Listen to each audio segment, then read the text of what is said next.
Telugu Desam party Nara Lokesh గారి ద్వారా మాట్లాడించడం కానీ ఆయన ద్వారా ట్వీట్లు చేయించడం కానీ తక్కువ చేపిస్తే చాలా బాగుంటుంది.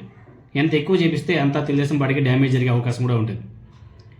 రీసెంట్గా తెలుగుదేశం పార్టీ అధికారిక ఫేస్బుక్ పేజీలో గత కొంతకాలంగా ముఖ్యమంత్రి చంద్రబాబు నాయుడు గారి కంటే ఆయన తనయుడు నారా లోకేష్ గారికి ఎక్కువ ఎలివేట్ చేసే ప్రయత్నం చేస్తున్నట్టుగా కనిపిస్తుంది.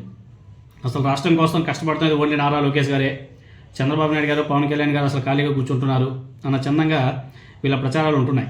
ఒక్కోసారి పెట్టుబడుల సాధన దగ్గర నుంచి పలు విషయాల్లో చంద్రబాబు నాయుడు గారి కంటే పవన్ కళ్యాణ్ గారి కంటే లోకేష్ని ఎక్కువగా ఆ తెలుగుదేశం పార్టీ పేజీలో తెగ ప్రమోట్ చేసుకుంటున్నారు.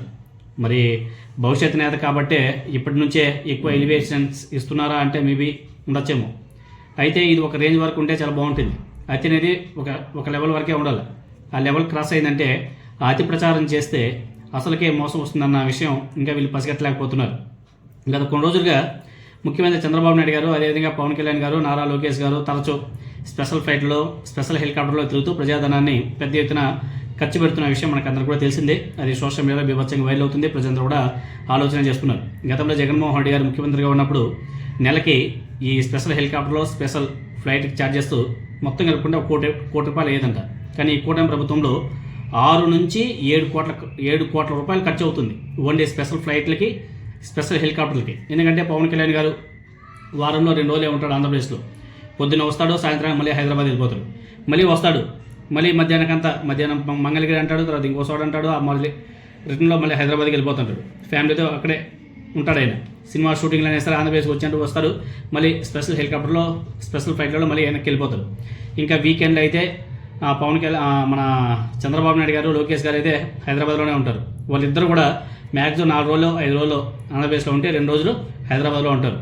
ఎక్కడికి వెళ్ళాలన్నా సరే స్పెషల్ ఫ్లైట్లో, స్పెషల్ హెలికాప్టర్లో ఏ విధంగా తిరుగుతున్నారు ముగ్గురు మనందరం కూడా చూస్తున్నాం. ప్రజాధనాన్ని వృధా చేస్తున్నారని చెప్పేసి అనేక మంది మేధావులు చెప్తున్నా కానీ పవన్ కళ్యాణ్ గారు, అదేవిధంగా చంద్రబాబు నాయుడు గారు, లోకేష్ గారు పట్టించుకోవడం లేదు. అయితే ఈ ప్రచారం లెక్కల విషయంలో ఎక్కడా క్లారిటీ లేదు.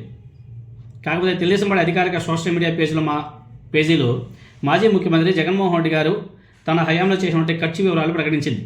ఈ మొత్తం ఏకంగా 222 కోట్ల రూపాయలు ఉంది అని చెప్పేసి అందులో హెలికాప్టర్లో, స్పెషల్ ఫ్లైట్లకు సంబంధించి ఎక్స్పెన్సెస్ మొత్తం కూడా యాడ్ చేసి జగన్మోహన్ రెడ్డి గారు 5 సంవత్సరాల్లో మొత్తం 222 కోట్లు స్పెషల్ ఫ్లైట్లకి, స్పెషల్ హెలికాప్టర్లకి ట్రావెలింగ్ కోసం ఖర్చు పెట్టాడని చెప్పేసి తెలుగుదేశం పార్టీ అధికారిక పేజీలో ఒక ట్వీట్ చేశారు.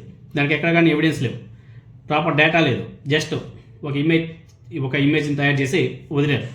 కానీ నారా లోకేష్ గారు తెలుసుకోవాల్సింది ఏమంటే ఏదైనా సరే మాట్లాడేటప్పుడైనా, ఏదైనా సరే ట్వీట్లు చేసేటప్పుడైనా సరే ఎవిడెన్స్ కూడా ఒకసారి యాడ్ చేస్తే చాలా బాగుంటుంది. లేకపోతే ఆయన పరువు ఆయనే తీసుకున్నట్టు అవుతుంది. ఎందుకంటే ఆయన మంత్రి, విద్యాశాఖ మంత్రి, తెలుగుదేశం పార్టీకి కాబోయే అధినాయకుడు. ఇంకా అటువంటి నాయకుడు ఆయన రాజకీయ భవిష్యత్తు బాగుండాలి, ఎదగాలి అనేసి అనుకుంటే ఆయన ఏదైనా సరే మాట్లాడేటప్పుడు ఎవిడెన్స్తో, ప్రాపర్ డేటాతో కౌంటర్ చేస్తే చాలా బాగుంటుంది. అంతేగాని ఎవరో చిన్నపిల్లలు చేసినట్టు ఒక ట్వీట్, టెక్స్ట్ మెసేజ్లు, ఒక ఇమేజ్ క్రియేట్ చేసి వదిలేస్తే దాన్ని ఎవరు కూడా నమ్మే పరిస్థితిలో ఈ రోజుల్లో ప్రజలు ఎవరు కూడా లేరు అన్నది ఒకసారి నారా లోకేష్ గారు తెలుసుకుంటే చాలా బాగుంటుంది. అదేవిధంగా నారా లోకేష్ గారి ఎక్స్పెన్సెస్ గురించి, ఈ ఫ్లైట్ ఛార్జెస్ గురించి, హెలికాప్టర్ ఛార్జెస్ గురించి నారా లోకేష్ గారు ఆ ట్వీట్లోనే కొంచెం ఖర్చుల గురించి కూడా మాట్లాడారు. మేము స్పెషల్ ఫ్లైట్లలో, స్పెషల్ హెలికాప్టర్ తిరుగుతున్నాం, కానీ దీనికి మేము ప్రభుత్వం నుంచి ₹1 కూడా తీసుకోలేదు అని చెప్పేసి ఆ పోస్టర్ స్పష్టం చేశారు. ప్రభుత్వం నుంచి తీసుకోలేదు అంటే మరి ఆ బిల్లును ఎవరు చెల్లించారు అనే ప్రశ్న కూడా ఉత్పన్నమవుతుంది కదా. నారా లోకేష్ గారిని సొంత పార్టీకి చెందిన ఎంపీలో, లేకపోతే ఇతర సంస్థలో, లేకపోతే ఇతర కంపెనీలో, లేకపోతే హెరిటేజ్ సంస్థ ఎవరో ఒకరు ఖర్చు అయితే పెట్టాలి కదా హెలికాప్టర్ ఛార్జెస్కి అయితే. మరి ఎవరు పెడుతున్నారో అది కూడా చెప్పాల్సింది లోకేష్ గారు. మరి అది ఎందుకు హైడ్ చేస్తున్నారు? జగన్మోహన్ రెడ్డి గారి హయాంలో పెట్టేటువంటి లెక్కలు అధికారిక లెక్కలే అనుకుందాం. కానీ ఇక్కడ చూపించాల్సింది ముఖ్యమంత్రి చంద్రబాబు నాయుడు గారు, అదేవిధంగా పవన్ కళ్యాణ్తో పాటు గింటే నారా లోకేష్ గారి లెక్కలో పెట్టాలి. అంతేగాని జగన్మోహన్ రెడ్డి గారి లెక్కలు పెట్టడం ఏందో మనకైతే అర్థం కాదు. పవన్ కళ్యాణ్ గారు, చంద్రబాబు నాయుడు గారు, నారా లోకేష్ గారు ఈ 18 నెలల కాలంలో ఎన్నిసార్లు తిరిగారు, ఎంత ఖర్చు పెట్టారు, ఒకవేళ ప్రభుత్వం నుంచి ₹1 కూడా ఖర్చు పెట్టకుండా ఉంటే వీళ్ళ బిల్లులు ఎవరు పే చేశారు, ఇవి లెక్కలు చెప్పుకోవాలా, వీళ్ళ చిత్తశుద్ధిని నిరూపించుకోవాలా. అంతేగాని అక్కడ కూడా మళ్ళీ జగన్మోహన్ రెడ్డి గారి గత ముఖ్యమంత్రి జగన్మోహన్ రెడ్డి గారు లెక్కలు పెట్టి చాలా కన్వీనియంట్గా చంద్రబాబు నాయుడు గారు అదేవిధంగా పవన్ కళ్యాణ్ గారి లెక్కలు మాత్రం దాచిపెట్టేశారు. ఇదంతా చూస్తుంటే నారా లోకేష్ని ఏదో ముఖ్యమంత్రి స్థాయికి ఎలివేట్ చేసే ప్రయత్నం తప్ప మరొకటి కాదనే విషయం చాలా స్పష్టంగా తేలిపోతుంది. తెలుగుదేశం పార్టీ అధికారికంగా పెట్టినటువంటి పోస్ట్ మీద ఒకసారి మీరందరూ గమనిస్తే కామెంట్స్ మొత్తం ఎక్కువ శాతంలో నెగిటివ్ కామెంట్స్ మాత్రమే ఉన్నాయి. మీరందరూ కూడా చూడండి కావాలండి. అసలు సీఎంగా పనిచేసినటువంటి జగన్మోహన్ రెడ్డి గారి హయాంలో లెక్కలకు మంత్రి నారా లోకేష్ గారి లెక్కలకు ఎలా పోలిక పెడతారు? లోకేష్ అనే వ్యక్తి మంత్రి, జగన్మోహన్ రెడ్డి గారు అనే వ్యక్తి ఆనాడు ముఖ్యమంత్రి. మంత్రికి ముఖ్యమంత్రికి తేడానా?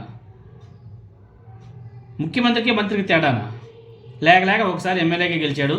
ఏదో చంద్రబాబు నాయుడు గారు పాపం పొత్తులు గిత్తులు అని చెప్పేసి పెట్టుకొని ఎమ్మెల్యేగా గెలిచి మంత్రి అయ్యాడు అనుకో. జగన్మోహన్ రెడ్డి గారు ఎమ్మెల్యే, ఎంపీ, మళ్ళీ ముఖ్యమంత్రి, ఎక్కడ కానీ ఓటమిలే. నారా లోకేష్ గారు ఓడిపోయి మళ్ళీ గెలిచాడు. అలాంటి వ్యక్తితో జగన్మోహన్ రెడ్డి గారు కంపారిజనా? అసలు మంత్రికి ముఖ్యమంత్రికి కంపారిజనా? ముఖ్యమంత్రికి ఉన్నటువంటి ప్రోటోకాల్ మంత్రికి ఉంటాయా?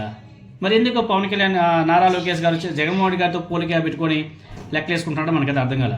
పెడితే చంద్రబాబు నాయుడు గారికి అదేవిధంగా జగన్మోహన్ రెడ్డి గారికి వ్యత్యాసం చూపించాలా? ఎందుకంటే ఆయన ముఖ్యమంత్రిగా పనిచేశారు కాబట్టి, ఈయన ముఖ్యమంత్రి కాబట్టి ఆ లెక్కలో ఈక్వల్గా ఉంటాయి. ఒక మంత్రితో కంపేర్ చేయడం ఏంటి?